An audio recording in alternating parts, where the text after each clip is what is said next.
ಮಕ್ಕಳಂತೂ ತುಂಬಾನೇ ಇಷ್ಟಪಡುವಂತಹ ನೂಡಲ್ಸ್ ಅನ್ನ ನಾವು ನಾರ್ಮಲ್ ಆಗಿ ಪ್ಲೇನ್ ಆಗಿ ಮಾಡ್ಕೊಡೋದಕ್ಕಿಂತ ತರಕಾರಿಗಳನ್ನೆಲ್ಲ ಸೇರಿಸಿ ಮಸಾಲಾ ವೆಜ್ಜೀಸ್ ನೂಡಲ್ಸ್ ನ ಮಾಡ್ಕೊಡಿ. ದೊಡ್ಡೋರು ಕೂಡ ತಿನ್ನಬಹುದು. ಬ್ರೇಕ್ಫಾಸ್ಟ್ ಆಗಿರ್ಲಿ ಅಥವಾ ಈವ್ನಿಂಗ್ ಸ್ನಾಕ್ಸ್ ರೀತಿ ಆಗಿರ್ಲಿ ಮಾಡ್ಕೋಬಹುದು. ತುಂಬಾನೇ ರುಚಿಯಾಗಿರುತ್ತೆ. ಮಸಾಲಾ ವೆಜ್ಜಿ ನೂಡಲ್ಸ್ ನ ಮಾಡ್ಕೊಳ್ಳೋದಕ್ಕೆ ಇಲ್ಲಿ ನಾನು ಇಪ್ಪಿ ಅವ್ರದ್ದು ನೂಡಲ್ಸ್ ನ ತಗೊಂಡಿದ್ದೀನಿ.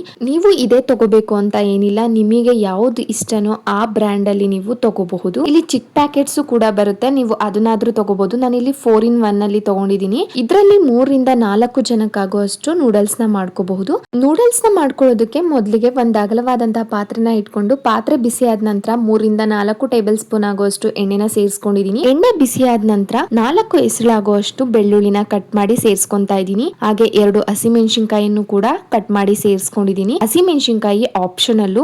ಜೊತೆಗೆ 1 ಮೀಡಿಯಂ ಸೈಜ್ ಈರುಳ್ಳಿಯನ್ನ ಸಣ್ಣದಾಗಿ ಕಟ್ ಮಾಡಿ ಸೇರಿಸ್ಕೊಂಡು ಈರುಳ್ಳಿ ಸ್ವಲ್ಪ ಕಲರ್ ಚೇಂಜ್ ಆಗಿ ಟ್ರಾನ್ಸ್ಪರೆಂಟ್ ಆಗಬೇಕು, ಅಲ್ಲಿವರೆಗೂ ಚೆನ್ನಾಗಿ ಫ್ರೈ ಮಾಡ್ಕೊಳ್ಳೋಣ. ನೋಡಿ, ಇಷ್ಟ ಆದ್ರೆ ಸಾಕು.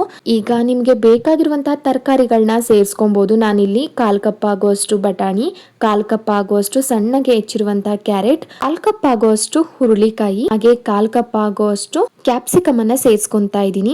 ಈ ತರಕಾರಿಗಳಲ್ಲಿ ಯಾವ್ದಾದ್ರು ಸ್ಕಿಪ್ ಮಾಡ್ಕೊಂತೀವಿ ಅನ್ನೋದಾದ್ರೂ ಸ್ಕಿಪ್ ಮಾಡ್ಕೋಬಹುದು. ಅದ್ರ ಜೊತೆಗೆ ಯಾವ್ದಾದ್ರು ಆಡ್ ಮಾಡ್ಕೋತೀವಿ ಅನ್ನೋದಾದ್ರೂ ಆಡ್ ಮಾಡ್ಕೋಬಹುದು. ನಂತರ ಒಂದು ದೊಡ್ಡ ಸೈಜ್ ಟೊಮೊಟೊ ಹಣ್ಣನ್ನ ಸಣ್ಣದಾಗಿ ಹೆಚ್ಚಿ ಸೇರಿಸ್ಕೊಂಡಿದೀನಿ. ಸೇರಿಸ್ಕೊಂಡು ಚೆನ್ನಾಗಿ ಎಣ್ಣೆನಲ್ಲೇನೆ ಎಲ್ಲಾ ತರಕಾರಿಗಳು ಕೂಡ ಅರ್ಧ ಭಾಗ ಬೆಂದಿರ್ಬೇಕು, ಅಲ್ಲಿವರೆಗೂ ಚೆನ್ನಾಗಿ ಎಣ್ಣೆನಲ್ಲೇನೆ ಫ್ರೈ ಮಾಡ್ಕೊಳ್ಳೋಣ. ನೋಡಿ, ಇವಾಗ ಅರ್ಧ ಭಾಗ ಚೆನ್ನಾಗಿ ಬೆಂದಿದೆ.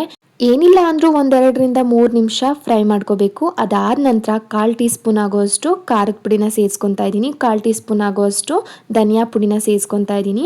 ಹಾಗೆ ನೂಡಲ್ಸ್ ಅಲ್ಲೇ ಕೊಟ್ಟಿರುವಂತಹ ಮಸಾಲಾ ಪ್ಯಾಕೆಟ್ ಅನ್ನ ನಾನು ಸೇರಿಸ್ಕೊಂತಾ ಇದ್ದೀನಿ. ಇಲ್ಲಿ 4 ನೂಡಲ್ಸ್ ಅನ್ನ ತಗೊಂಡಿರೋದ್ರಿಂದ 4 ಪ್ಯಾಕೆಟ್ ಮಸಾಲಾನ ಕೊಟ್ಟಿದ್ರು. ಅದನ್ನೆಲ್ಲ ಸೇರಿಸ್ಕೊಂಡು ಚೆನ್ನಾಗಿ ತರಕಾರಿಗಳಿಗೆ ಹೊಂದ್ಕೊಳ್ಳೋ ರೀತಿ ಚೆನ್ನಾಗಿ ಮಿಕ್ಸ್ ಮಾಡ್ಕೊಂತಾ ಇದ್ದೀನಿ. ಹಸಿ ಮೆಣಸಿನಕಾಯಿ ಹಾಗೆ ಖಾರದ ಪುಡಿನ ನಿಮ್ಮ ಖಾರಕ್ಕೆ ಅನುಗುಣವಾಗಿ ಸೇರಿಸ್ಕೊಳ್ಳಿ. ಅವ್ರು ಕೊಟ್ಟಿರುವಂತಹ ಮಸಾಲೆಲೂ ಕೂಡ ಖಾರ ಇರೋದ್ರಿಂದ ನೋಡ್ಕೊಂಡು ಸೇರಿಸ್ಕೊಳ್ಳಿ. ಇಲ್ಲಿ ನಾನು 1.5 ಲೋಟ ಆಗುವಷ್ಟು ನೀರನ್ನ ಸೇರಿಸ್ಕೊಂತಾ ಇದ್ದೀನಿ. ಹಾಗೆ ಸ್ವಲ್ಪ ಚಿಟಿಕೆ ಆಗುವಷ್ಟು ಉಪ್ಪನ್ನ ಸೇರಿಸ್ಕೊಂತಾ ಇದ್ದೀನಿ. ಆ ಮಸಾಲೆ ಪ್ಯಾಕೆಟ್ ಅಲ್ಲೂ ಕೂಡ ಉಪ್ಪಿರೋದ್ರಿಂದ, ನೂಡಲ್ಸ್ ಅಲ್ಲೂ ಕೂಡ ಉಪ್ಪಿರೋದ್ರಿಂದ ನೋಡ್ಕೊಂಡು ಸೇರಿಸ್ಕೊಳ್ಳಿ. ಉಪ್ಪನ್ನು ಕೂಡ ಸೇರಿಸ್ಕೊಂಡಿದ ನಂತರ ಚೆನ್ನಾಗಿ ಮಿಕ್ಸ್ ಮಾಡ್ಕೊಂಡು 1-2 ನಿಮಿಷ ಚೆನ್ನಾಗಿ ಕುದಿಯೋದಕ್ಕೆ ಬಿಟ್ಬಿಡ್ಬೇಕು.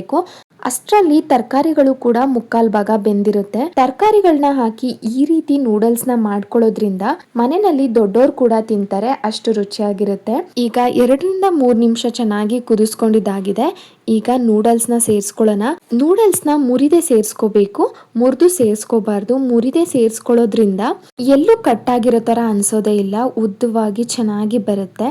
ಈಗ ನೂಡಲ್ಸ್ನೆಲ್ಲ ಸೇರಿಸ್ಕೊಂಡಿದ್ದಾಯ್ತು. ನೂಡಲ್ಸ್ ಮಸಾಲಾ ನೀರಿನಲ್ಲಿ ಚೆನ್ನಾಗಿ ಡಿಪ್ ಆಗೋ ರೀತಿ ಸ್ವಲ್ಪ ಪ್ರೆಸ್ ಮಾಡ್ಕೋಬೇಕು. ನೋಡಿ, ಇವಾಗ ನೀರಿನಲ್ಲಿ ಚೆನ್ನಾಗಿ ನೂಡಲ್ಸ್ ಡಿಪ್ ಆಗಿದೆ.